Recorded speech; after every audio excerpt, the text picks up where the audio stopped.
I'm Dan Ackerman, and we are here taking a look at the Dell XPS 18. At first glance, this looks like a computer on kind of the smaller side of the all-in-one spectrum.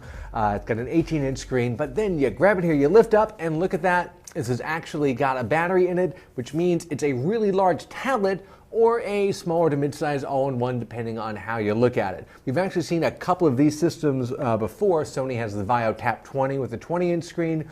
Asus has a Transformer all-in-one, also with an 18-inch screen.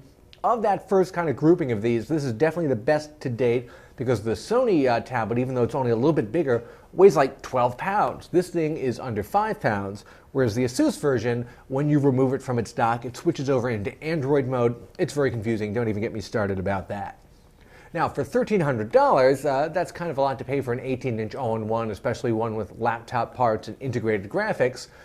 You do get this big weighted stand right here that acts as a power charging dock as well, and they throw in a keyboard and mouse. You can trade down to less expensive versions that skip the dock. You can buy it separately, and that have like a Core i3 CPU as opposed to an i5, or even an Intel Pentium class CPU, which I would really avoid at all costs. Now, you are paying a premium to be one of the first people on the block with a combination tablet / all-in-one. There's a few reasons why you'd want to do that. You can just pick this up and take it into another room of your house to show someone the video or share some photos or do some tabletop gaming, which is actually kind of fun.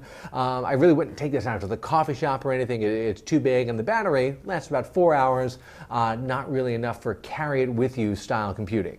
Just like almost every laptop now has a touchscreen, whereas last year it didn't, I think we might be looking at a possible future where pretty much every all-in-one becomes a detachable screen with a battery built into it. Now, it hasn't happened yet, but once Intel's next generation of chips comes out, and if people start buying these as opposed to traditional all-in-ones, I think you're going to see a continued hybridization of big screen tablet and all-in-one, and frankly, walking around with a big gigantic tablet is actually kind of fun. I'm Dan Ackerman, and that is the Dell XPS 18.